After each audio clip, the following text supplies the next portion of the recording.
A Belief in Ghosts, Poetry and the Shared Imagination. An essay from poet Dorothea Lasky on poetry, ghosts, and the shared imagination. Baby hair with a woman's eyes. I can feel you watching in the night. All alone with me and we're waiting for the sunlight. When I feel cold, you warm me. And when I feel I can't go on, you come and hold me. It's you. And me forever. Hall and Oates. The materiality of the imagination. Let's start first with a question. What do you think about the imagination? Is it a place that you go in your mind to create new ideas freely? Is it a place you fear? Is it both? People often talk of the imagination as if it is one thing for everyone, a place without context, a specific, singular landscape that we all go to, on our own. This kind of talk sometimes makes people feel that if they don't have immediate access to this single place, they can't engage in imaginative thinking, which disempowers infinite possible new ways of seeing the world. Everyone has their own imaginative landscapes, populated with very particular experiences, and when people open the door and let us into those places, through poetry, other forms of art, and other new invention, it helps each of us connect with our own imaginations. It also helps us see the doors that connect all of our imaginations together. Because the shared imagination is both specific and universal, real and unreal, profane and holy, a place of both rest and unrest, that we all can go to and share with others when we make new things. The shared imagination engages fully with the material world. That's the other trick to it. The imagination is a physical space that one shares with other people in and through poetry. In a poem we make a haunted land to mimic this haunted one, and that we populate this land with physical reality to connect this world to the next, to other ones. When we read poems, what is important about reading them, is what we create within the brains of others. This is what makes the possibility of a world past this one possible. A belief in a material, shared imagination is important to me as a poet, because I want not just to recreate this one through poetry. I want a never-ending, generative universe that poetry can help create. One of my favorite poems by Alice Notley goes like this. All my life. Since I was 10. I've been waiting. To be in. This hell here. With you. All I've ever wanted, and still do. When I first heard the poem it was because my friend Laura Solomon had put it on a mix CD she made for me from Paris when I was living in Boston in 2005. She put it right before a song by Amadou and Mariam called Senegal Fast Food, so that when I listened to the whole CD, the Notley poem was like an introduction to the song, which, not knowing French, seemed to me to be about a late night eating fast food in Senegal. But upon reading the translation of the lyrics to the song, I later learned was about falling in love and getting married in a rush, asking the question over and over, what time is it in paradise? Rushing into the question of timelessness. In my mind, when I heard Notley reading the poem in the 1987 recording, I saw her at the St. Mark's Poetry Project, reading it to a room full of people, telling them all, I have waited to be here with you, this chamber of poets and seers, this hell, that now I am a part of forever, and by the way, it is hell after all this gossip and dark living. I think I saw her in this place because in a recording of my favorite poem by her late husband, Ted Berrigan, called Red Shift, he is reading this poem in the Poetry Project. In my mind, the two conflate timelessly, almost at the same reading. But later, I learned, too, that Notley was reading her poem All My Life in a real city called Buffalo, a place very charged for me with emotions, but that is, for many people, its own kind of hell. Much of my belief in a shared, material imagination has to do with my belief in ghosts and the hope and horror that they really do exist. Even though I know that Notley speaks her poem, wherever she does, to a room full of poets, telling them that she has waited to be with them, and now she is, reading her poem, at a real poetry reading. I think she is also telling them, here I am in the space of the imagination, where you are, too. Poems are special because they make a space, a real space, where we can call go. This place is a city called the imagination. It is whatever you want it to be, half hell, half dream world, half paradise, half light and ashes, but poems are the special things that make it real forever. Let me ask you another question. Have you ever been there? 2. A belief in ghosts. My whole life, I had an inkling that there were things like ghosts and that maybe some people were able to actually see them. But up until a few summers ago, I had never actually seen a ghost. For 2 summers, I slept in a haunted house, while teaching poetry there through a writing program. The teachers and I had all sorts of encounters with the spirits in the house, but for me, seeing the ghost during my first summer there was the most important event. Nothing other than seeing a ghost has been as instrumental in my thinking about the materiality of the shared imagination and its importance in poetry. The house has a long history of ghosts. Legend has it that a girl's shoe was found in the wall. A guard had quit years ago after so many sightings of a tiny girl screaming for help that he could no longer bear it.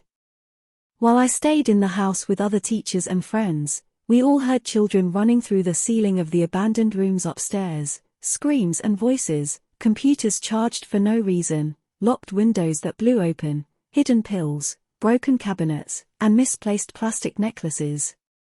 One teacher channeled an angry spirit in her writing, who simply stated, "I am stuck here." As a poet, I have learned to be okay with what my imagination might bring to me. All of these experiences are things that could be explained away, but with several people experiencing them, we started to talk about them freely.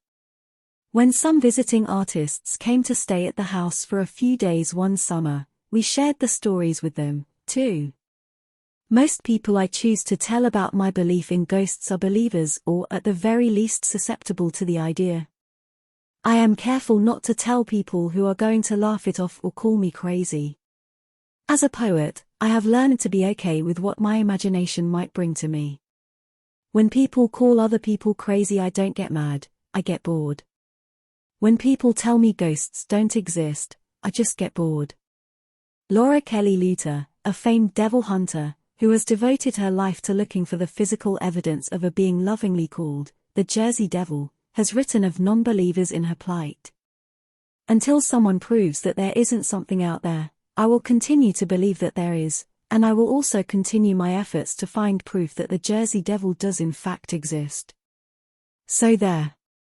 When these visitors were at the house, a few of us told them about the ghosts. It felt natural enough. I didn't think so much to censor myself, because the ghosts just seemed real. I have long believed, and long to believe, what Pablo Picasso told me, everything you can imagine is real. One night a teacher and I arrived home late from dinner. We heard someone, or something, calling to us from the fruit garden right outside the house.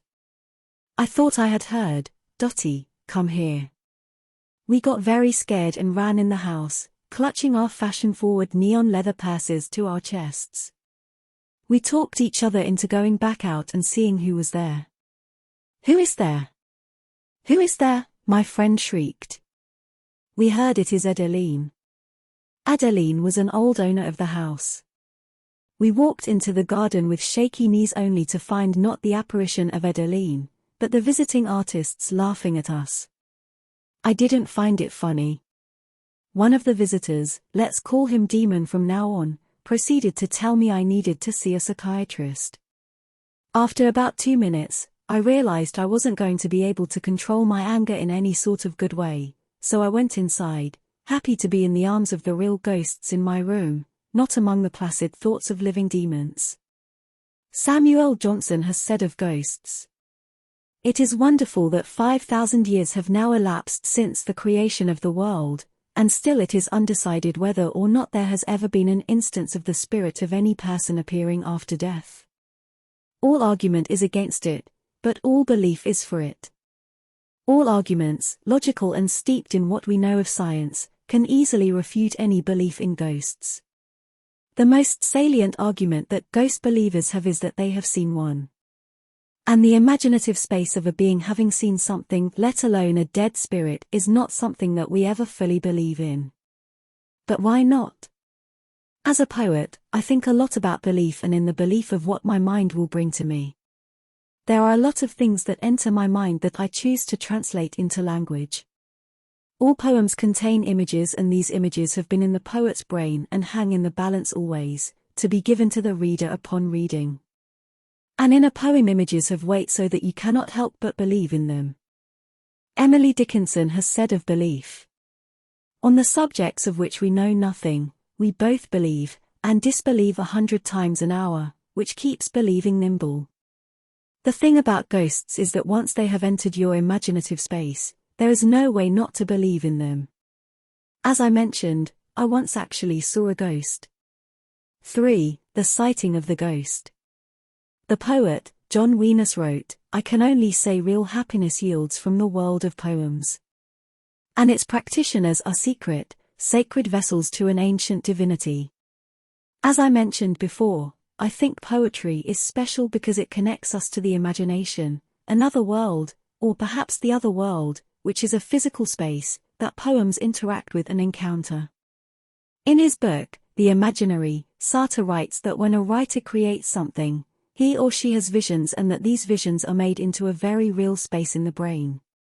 Sartre's idea seems to me very much in line with what Dickinson writes of in her poem about death, that after great pain, a formal feeling comes. She writes, "After great pain, a formal feeling comes. The nerves sit ceremonious, like tombs. The stiff heart questions, was it he that bore? And yesterday, or centuries before?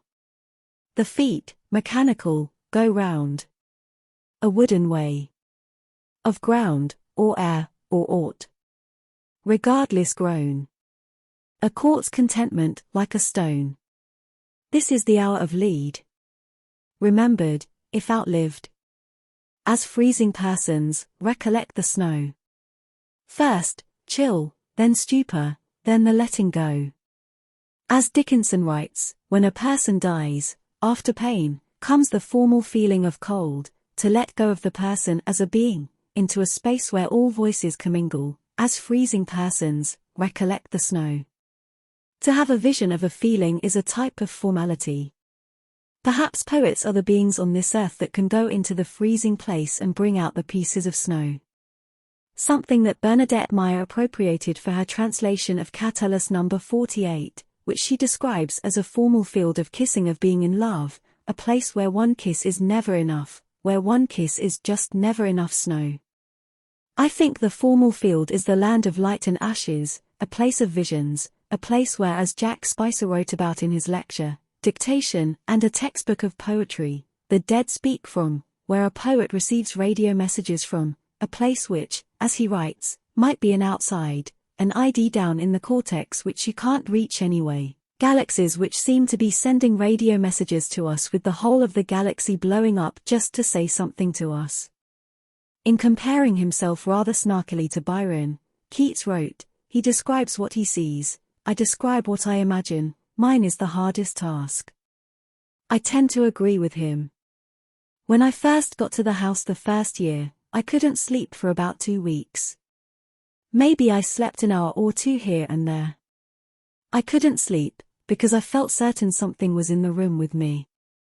It sounds crazy to say all of this to you, I know, but after a while I started talking to the presence in my room. In words, in my imaginative space, she spoke back. We communicated. She conveyed whom she was and that she liked my jewelry and just wanted to hang out sometimes. This made sense. I mean, have you seen my jewelry? Also, because I would often see my jewelry in odd places, after being locked away in a drawer or cabinet. She told me she had lived in the 16th century. In my mind, I had the vision of her as a teenager with long blonde hair. I was absolutely certain that this is what she looked like. For fear of seeming crazy, I didn't tell anyone about our communication. But once it happened, I felt free and slept like a baby. A few days after, my student told me that she had something important to tell me. She said that when she was in the workout room the night before, a sort of creepy-looking blonde teenager tried to turn off her treadmill. But that when she went to touch the girl's hand and implore her to stop, the hand and the girl disappeared into the air. I told my student about my encounter with what was likely this same entity. We both felt better. We both shared a belief in another dimension of being. And we had both interacted with the same ghost. There was a comfort in this shared reality, this shared imagination. This is probably the opposite of how one should feel in that situation. Were we both going insane? Did we both have heat stroke? Did we prove that ghosts exist? Still, it was something very special that our brains connected in this way, with this same image. It is not important to me to try and figure out if what I saw was real or an apparition. Up until this point, I hadn't actually seen the ghost. Despite my wanting to believe, I've always kind of not believed in ghosts too, and never having seen one made me feel slightly disconnected from them. The morning after my student shared her story with me, I came back to the house from a trip to town. As I walked to my room in the early morning heat, I saw a teenager, about 100 feet from me in a woodsy grove. The girl had on periwinkle shorts, a particular shade my mother had gotten into in the 80s. I can see a stack of cable knit sweaters piled on her bed in my mind now. The girl was not so much wearing shorts as skirts. She was looking at the leaves of a tree, as if she was looking for something curious, but partially with the manner of a scientist. I thought it was one of my students, so I looked down. I didn't feel like talking to anyone. A few seconds later, feeling guilty, aren't teachers supposed to always be ready to talk to students? I looked up. The girl was gone. I blinked my eyes. There was no way a person could have gotten away so fast. That's odd, I said aloud to myself. It was only later that day when I revisited the memory again did I remember she had gleaming blonde hair. Only months later did I think of one of my favorite moments of Stanley Kubrick's 1980, The Shining, where Scatman Crothers' character, Dick Halloran, explains to Danny, the psychic boy, that the images in the haunted hotel are like pictures in a book, and that they aren't real, which the boy repeats to himself for comfort when he sees the ghosts of the hotel. Remember what Mr. Halloran said? It's just like pictures in a book, Danny. They aren't real. It is not important to me to try and figure out if what I saw was real or an apparition. What I had sensed through my eyes had been processed into my brain as material space. In that what may have been a real image of my ghost had weight in my brain. It took up space in my brain. Sometimes we see things in life very fast, so fast that we doubt ourselves, but we still know they are there. For example, oftentimes when we have mice in our kitchen, or is it just me, they flash by us, with a split second to register what they are. How often we can doubt what we saw, but still we have evidence to know it is there. In the case of mice, there are droppings, broken breadcrumbs, bananas with bite marks. With ghosts, there are often residues that are imperceptible, existing wholly within the imagination. With love, isn't it love that we have felt, even when the physical reality has passed?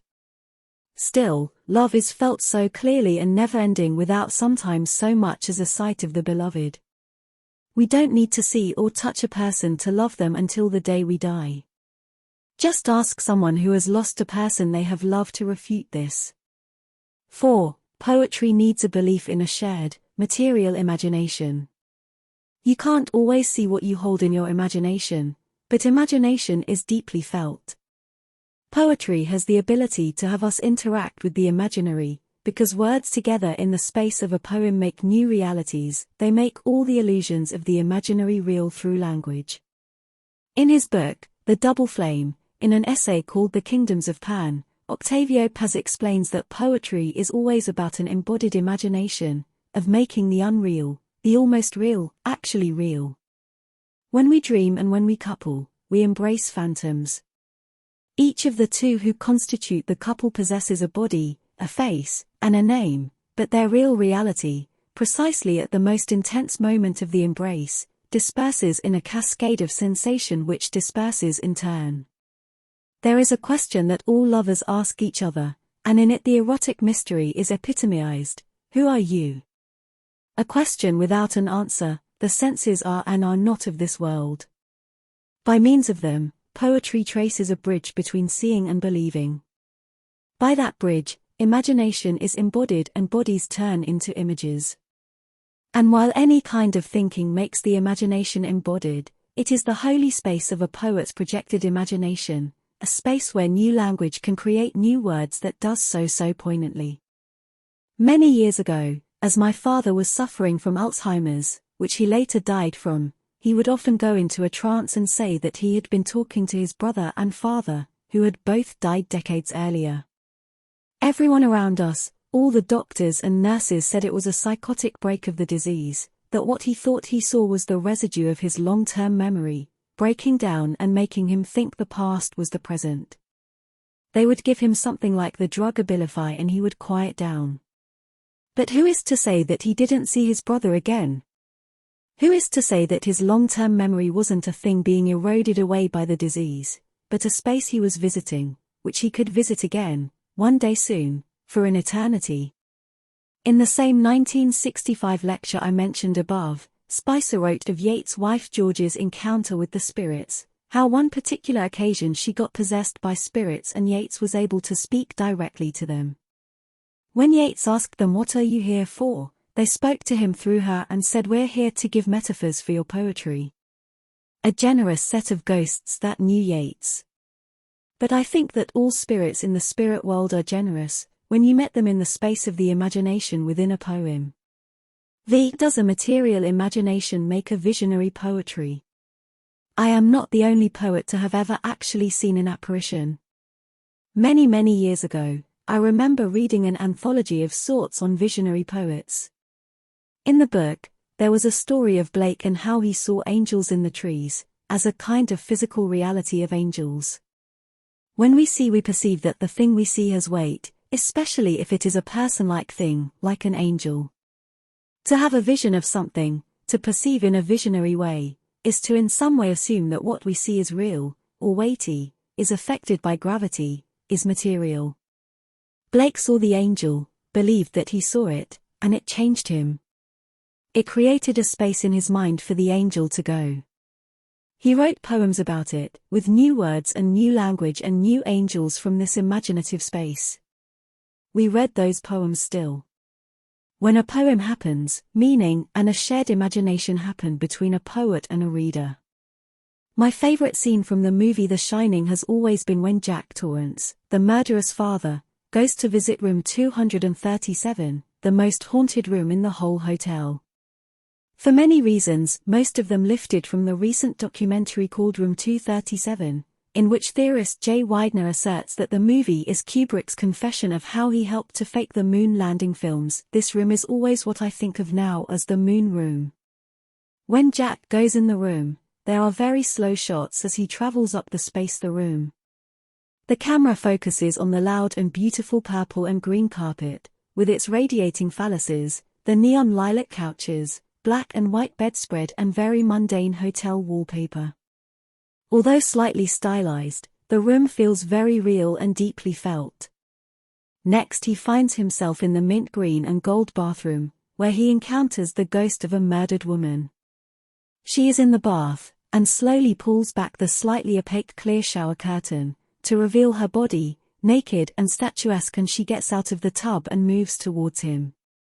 She sees him.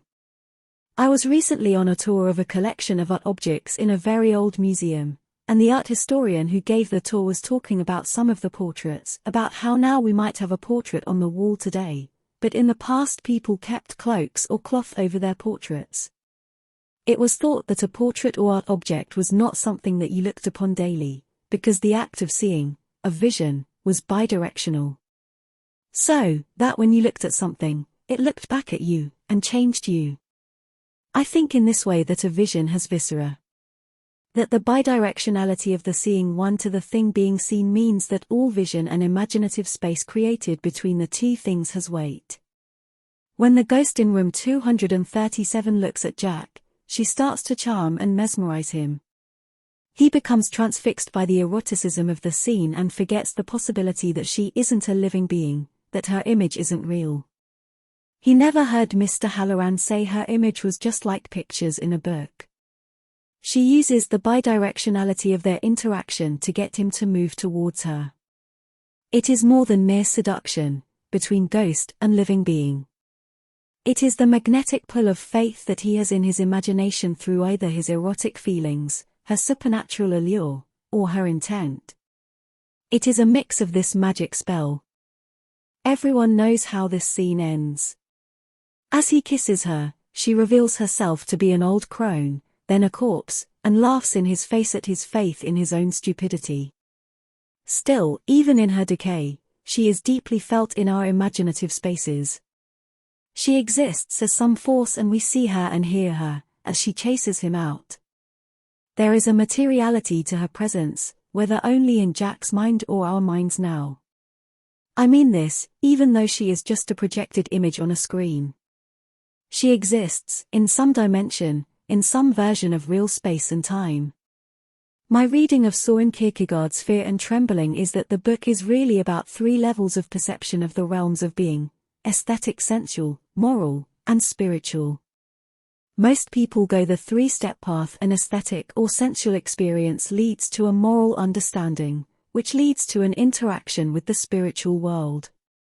But I think he is really saying in that book that the aesthetic spiritual, when done right, takes a person right up to the spiritual realm.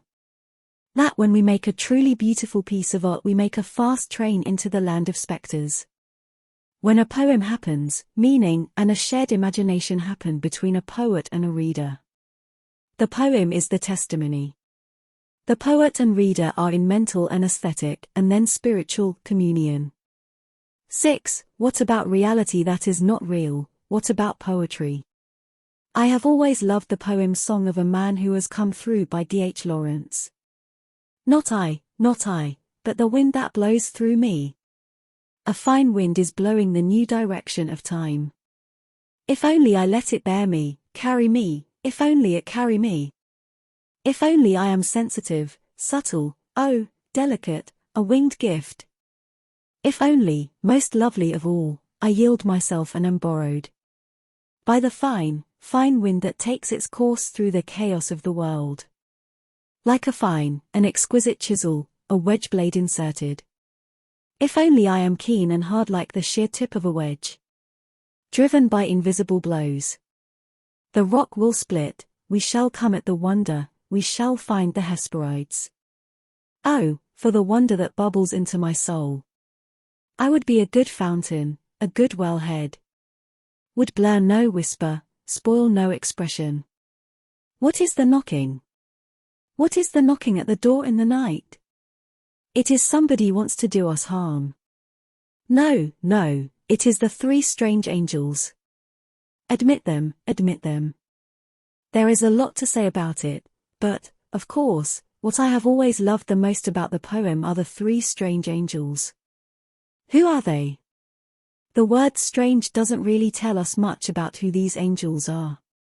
But it gives us enough to know that they aren't of this world, that they are part of the imagination. Sometimes I think, and it isn't exactly an original thought, that when we write poetry, we always engage with ghosts. Maybe what we perceive quickly is what poetry collects for us, a space of half-impressions, of sensual residues. And maybe the things we only see or feel for an instant are the spaces of non-reality, super-reality, coming into this world. Is this maybe what Alice Notley meant when she wrote that all her life, since she was 10, she had been waiting to be in this hell here with us? Is the living within the real, but a radio connection to a peaceful world of spectres, what for Blake was the hell of reality in his Book of Thel, where he had to ask why a little curtain of flesh on the bed of our desire? His question has haunted me all my life. Snow. Surely the ghost in room 237 is part of the imagination, part of Jack's and now part of ours. Or was her presence a weighted thing always? Is there a space somewhere, where room 237 exists and she does, too? And does she touch Jack over and over again and make him run away, on a loop? And will we meet her too, in another time or place, because she has been born within our brains and will live there forever, a constant loop of imaginative memory? Did the blonde ghost bless me with the knowledge that the unseen is real, an openness to a door where other ghosts can pass through? Or did the blonde ghost make a crack in my sanity that may never been reglued? Did she make it impossible for me to ever see reality as wholly palpable again? What seems most important about the event is how my student and I both shared her image. How much did our tellings and retellings of our encounters change her and change our memories of her and make her alive? Alive at once or alive again, isn't it all the same thing? To conclude. To conclude, I bring to you an image of William Blake's The Mathematician, an image of a person bent over his studies, his eyes focused on his theorem and not on the world around him. To me, he has always looked so much like a poet. Sitting with his back bent, the burden of gravity and language and light, and the night, upon him. Perhaps an interpretation of this image is that the mathematician is so obsessed with the abstraction of reality that he can't see the beauty of the world around him. That maybe he sees only with, not through, the eye, because he thinks and does not experience, the world. Still, I can't help but think that this image is about the materiality of a shared imagination. That Blake's mathematician or poet makes a space with his paper where other thinkers can go, a space where we all can dare to go. In a show a few years ago at the Whitney Museum, I watched a movie of Ken Jacobs' Apparition Theatre, which required 3D glasses. Among other images, one part of the theatre was a group of shadows playing with balloons, and at one point, a sign goes up that reads, "Balloons go into the audience and you can't tell what's real."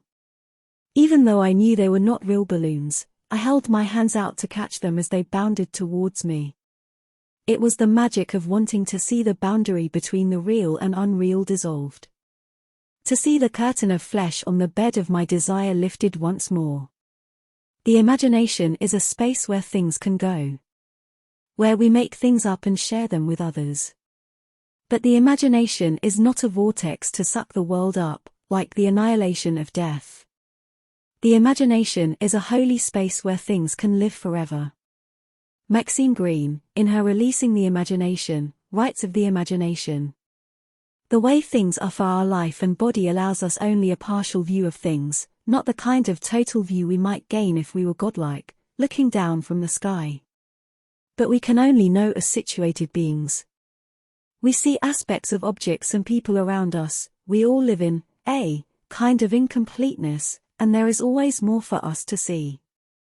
Once again, this is where the imagination enters in, as the felt possibility of looking beyond the boundary where the backyard ends or the road narrows, diminishing out of sight. I once had a dream, I don't remember the details, but I remember I woke up and I shot up in bed and said, maybe they give you the flowers in a different way. That's poetry. There is a shared consciousness among humans and likely all animals, maybe all living things, but most definitely humans, that we can share. We share the material imagination through poetry. Alice Notley wrote in a poem, "Last night I saw that when I flowed out and became all else I was nothing, I was everything." We are the electricity. Carl Sagan has said, we are all made of star stuff. We are the star stuff. We are the electricity, the hope of the balloons bounding towards us, the holy holograms. This reality may be a violent one, but isn't it the case that we will all be glad to know each other forever through poetry? To always choose one root of the pink sort over a million blue violets. To be in the hell and the heaven of the space of imagination. To take a chance that this space is there and make this life the immortal one. If you love someone and they die, make them come alive again in a poem. Read a poem again and the dead don't have to be gone. I promise you this much. Think of it another way. Read a poem. Then you won't have to be gone one day, too. To hell and back again, I send you.